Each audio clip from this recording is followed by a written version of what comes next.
CM Jairam Thakur ने B block का किया लोकार्पण। 6 करोड़ रुपए की लागत से बना बी ब्लॉक। कहा, विकास के मामले में देश का अग्रणी राज्य है हिमाचल।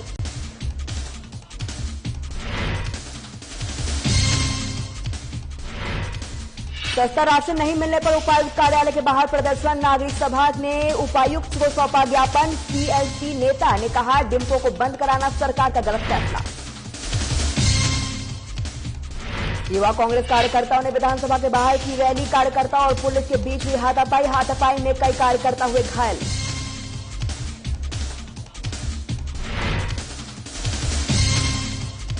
आउटसोर्स कर्मचारियों का विधानसभा के बाहर नारेबाजी। कर्मचारी स्थित नीति बनाने को लेकर उठा रहे मांग। कर्मचारियों के विश्वास पर सीएम ने फेरा पानी।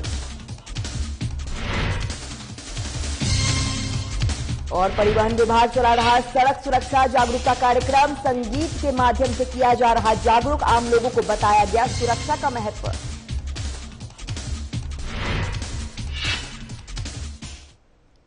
नमस्कार, स्वागत है आपका साधना प्लस न्यूज में। आपके साथ हूं मैं सोनाली ठाकुर। बुलेटिन शुरुआत करेंगे। सीएम जयराम ठाकुर ने आज राजकीय कन्या महाविद्यालय शिमला में 6 करोड़ रुपए के लागत से निर्मित बी ब्लॉक का लोकार्पण किया है। इस दौरान सीएम ने कहा है कि हिमाचल प्रदेश छोटा राज्य होने के बावजूद विकास के मामले में देश के अन्य बड़े राज्यों का पथ प्रदर्शन किया गया है। साथ ही विकास के मामले में देश का अग्रणी राज्य है। साथ ही उन्होंने प्रदेश सरकार प्रदेश के कुल बजट का लगभग 16% शिक्षा का व्यय कर रही है। साथ ही उनके बाद सीएम ने कहा है कि युवाओं को गुणवत्तात्मक रोजगार और साथ ही उन्मुख शिक्षा प्रदान करने के लिए प्रतिबद्ध है।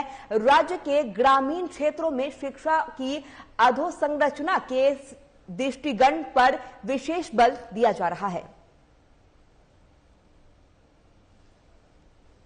कॉलेज है, 4000 के करीब बेटियां यहाँ पर शिक्षा ग्रहण करती हैं। और आज मुझे खुशी है कि बी ब्लॉक लगभग 6 करोड़ की लागत से बन करके तैयार हुआ, उसका उद्घाटन किया। और उसके बाद सी ब्लॉक का इसका काम चल रहा है और आने वाले समय में इस ब्लॉक को भी हम कंप्लीट करेंगे। और मैंने कहा है कि इसमें एडिशनलिटी फंड्स के लिए 2 करोड़ रुपए और हम देंगे।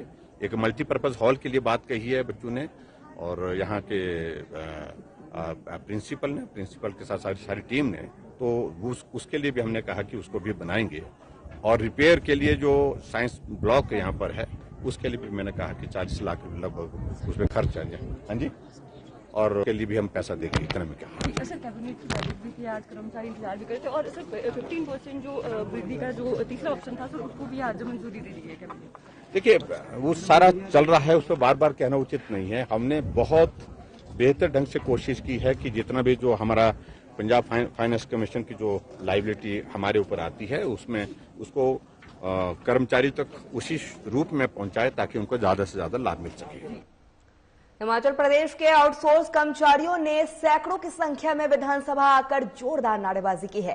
साथ ही आउटसोर्स कर्मचारी स्थायी नीति बनाने को लेकर लगातार मांग कर रहे हैं। वहीं आपको बता दें कि आर्थिक संख्या के बल पर आउटसोर्स कर्मचारियों की उम्मीद थी कि मुख्यमंत्री उनके लिए कोई बड़ी घोषणा कर देंगे, लेकिन ऐसा नहीं हुआ है। जहां प्रदेश के 37,000 के करीब आउटसोर्स कर्मी है, जिसको लेकर 125 कंपनियां संचालित करती हैं।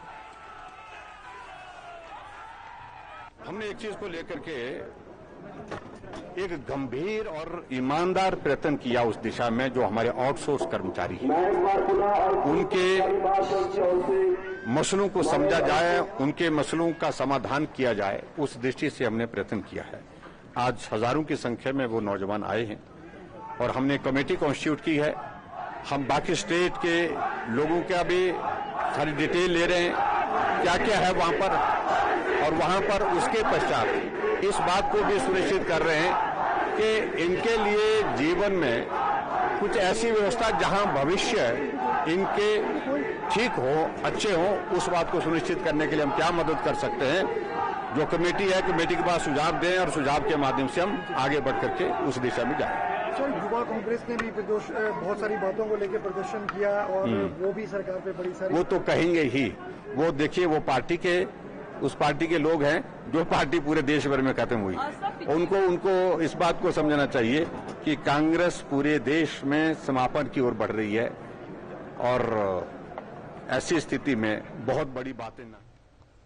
केंद्रीय खेल मंत्री अनुराग ठाकुर मंगलवार को खेलो इंडिया के माध्यम से जिला कांगड़ा के नगरोटा विधानसभा क्षेत्र में पहुंचे हुए थे, जहां उन्होंने टेबल टेनिस और वेट लिफ्टिंग एकेडमी की शुरुआत की है। साथ ही 5 राज्यों में चुनावों में मिली जीत को लेकर कहा है कि केंद्र और प्रदेश की नीतियों को स्वीकार किया गया है और विपक्ष अपनी नाकामियों को अभी बरकरार रखे हुए हैं। उनके बाद उन्होंने कहा है कि खेलो इंडिया रेसिडेंशियल सेंटर जो वेट लिफ्टिंग, टेबल टेनिस का स्थानीय खिलाड़ियों को बेहतर कोचिंग की फैसिलिटी देगा।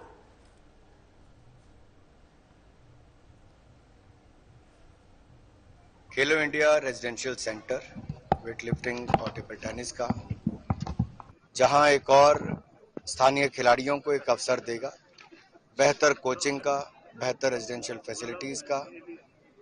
वहीं पर भविष्य में इस क्षेत्र से देश और अंतर्राष्ट्रीय स्तर पर खिलाड़ी खेल सके, इसलिए सेंटर यहां पर बनाया गया है।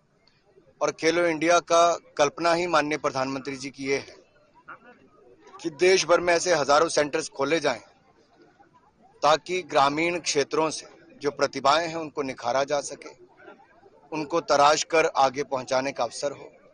फिर खेलो इंडिया यूथ गेम्स हो या खेलो इंडिया यूनिवर्सिटी गेम्स हो, वहां पर उनको इवेंट ज्यादा मिल सके परफॉर्म करने के लिए। इसी तरह से टॉप स्कीम्स बनाई गई है, टारगेट ओलंपिक पोडियम स्कीम, ताकि ओलंपिक्स में मेडल जीतने के लिए एलीट खिलाड़ियों को ट्रेनिंग दी जाए। उनका रहने का, खाने पीने का, उनकी खेलों का सारा खर्चा भारत सरकार उठाती है। ये अपने आप में एक शानदार शुरुआत प्रधानमंत्री मोदी जी ने की है, जिससे खेलों को बढ़ावा भी मिला है। सिरमौर के अंतर्गत सनौरा में बीजेपी प्रदेश अध्यक्ष और सांसद सुरेश कश्यप सहित आपको बता दें कि विधायक रीना कश्यप के द्वारा उठाऊ सिंचाई योजना चाखल डूंगीसेर का शिलान्यास किया गया है। उसके बाद जल शक्ति उठाऊ पेयजल योजना कारगानों का लोकार्पण किया गया है।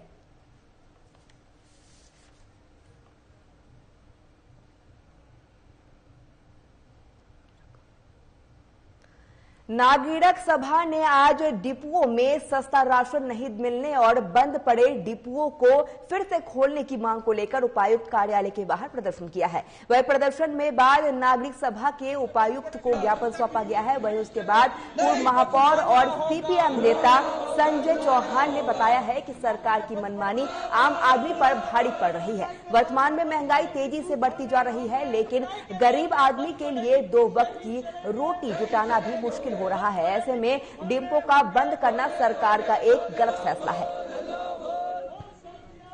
पिछले करीब 2 महीने से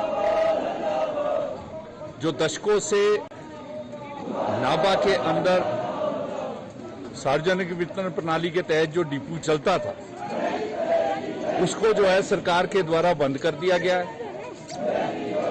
और वहां की जो जनता है, करीब 2 महीने से जो है उनको राशन वितरित नहीं किया गया। और जनता बार बार जो है, जो हमारे जिला नियंत्रक है खाद्य आपूर्ति विभाग के डीएफएससी, उनसे आग्रह कर रहे हैं कि आप इस राशन के डिपो को चलाएं, परंतु कोई वो सरकार के द्वारा जो है, प्रशासन के द्वारा नहीं। दून के 3 पंचायतों के युवाओं ने जौहड़ की खेल मैदान में तब्दील करने की मांग की है। साथ ही युवाओं ने पंचायत सचिव रामजी चंदेल को इस संबंध में ग्रामीणों को प्रेरित किया है। जो हमारे गांव का ये तालाब है, इसके लिए हमने जो बच्चों के लिए खेलने के लिए यहाँ मैदान नहीं है, उसके लिए बच्चों को बहुत दिक्कत आ रही है, हमारे जैसों को। ठीक है, बच्चे नशे की ओर ज्यादा जा रहे हैं। ग्राउंड ना होने की वजह से लोग पहले स्कूल में खेलते थे, अब स्कूल वालों ने भी गेट लगा दिया, वो भी बंद कर दिया उन्होंने। इसलिए हमारी यही सरकार से मांग है कि जल्द से जल्द इस तालाब को साफ करा के बच्चों को खेलने योग्य बनाया जाए। तो हम उसके बाद देखेंगे, इसके लिए अगर हमें आंदोलन करना पड़ा, आंदोलन भी करेंगे। सरकार के खिलाफ मोर्चा खोलना पड़ा, वो भी खोलेंगे। सर, हमारे यहाँ गांव में जितने भी गांव हैं, यहाँ पे ग्राउंड खेलने के लिए ग्राउंड नहीं है। सारे बच्चे नशे की तरफ जा रहे हैं। हमारे लिए ग्राउंड चाहिए। सारे बच्चों ने मेरे को आगे किया है, तो इन बच्चों के साथ मैं हूँ और प्रधान जी से आग्रह है कि हमारा ये समाधान किया जाए।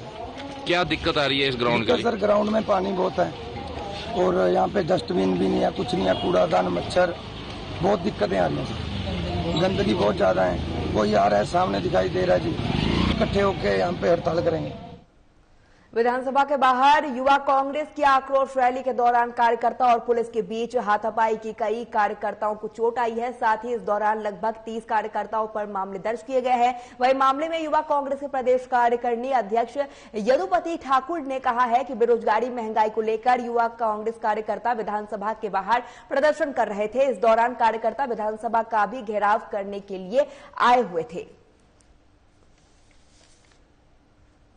जो हमारा विधानसभा का घेराव था हिमाचल प्रदेश युवा कांग्रेस के द्वारा, उसमें हम शांतिपूर्वक तरीके से जो है विधानसभा घेराव करने के लिए जा रहे थे, लेकिन जयराम सरकार के इशारों के ऊपर जो एसपी शिमला मोनिका भुटुंगरू है और जो आईजी मिश्रा जी हैं, उनके इशारों पर जो है पुलिस के जो जवान थे उन्होंने हमारे ऊपर लाठीचार्ज किया, हमारे ऊपर जो है लात मुक्के बरसाए। उसके बावजूद हमारे लोगों को अरेस्ट किया गया। सुबह से 8 बजे तक जो है पुलिस कस्टडी पुलिस स्टेशन सदर में और कुछ कार्यकर्ताओं को ढली में। परिवहन विभाग द्वारा इन दिनों जिले में सड़क सुरक्षा जागरूकता कार्यक्रम चलाया जा रहा है। इसी कड़ी में पंजीकृत कलाकार नुक्कड़ नाटक और संगीत के माध्यम से लोगों को सड़क सुरक्षा के बारे में जागरूक कर रहे हैं। मौके पर आज जिले में नए बस अड्डे सहित पुराने बस अड्डे, माल रोड सहित विभिन्न स्थानों पर वाहन चालकों और आम लोगों को सड़क सुरक्षा के बारे में विभिन्न माध्यमों से जानकारी दी गई है और जागरूक भी किया गया है। परिवहन विभाग हिमाचल प्रदेश की ओर से और आरटीओ सोलन की ओर से सोलन में सड़क सुरक्षा जागरूकता कार्यक्रम किए गए हैं, जिसमें आज न्यू बस स्टैंड, पुराना बस स्टैंड और माल रोड पर ये कार्यक्रम किए गए और इसमें लोगों को सड़क सुरक्षा जागरूकता कार्यक्रम के माध्यम से अवेयर किया गया कि सीट बेल्ट का इस्तेमाल करें, ड्रिंक एंड ड्राइव ना करें और ओवरलोडिंग ना करें। तो यही सभी बातें हम लोगों को हमने आज बताई हैं। हमारा यही प्रयास है कि ज्यादा से ज्यादा हमारी जानकारी लोगों तक पहुंचे। जो माध्यम है वो गीत और संगीत हैं। ये तमाम कलाकारों के माध्यम से जो गवर्नमेंट द्वारा पंजीकृत जो दल हैं उनको ये जिम्मा सौंपा गया है। परिवहन विभाग ने ये जिम्मेदारी हमें दी है। तो हम लोग, हमारा प्रयास रहता है कि गीत संगीत नुक्कड़ नाटक के माध्यम से हम लोग। हिमाचल के बुलेटिन में फिलहाल इतना ही। देखते रहिए साधना प्लस न्यूज। नमस्कार।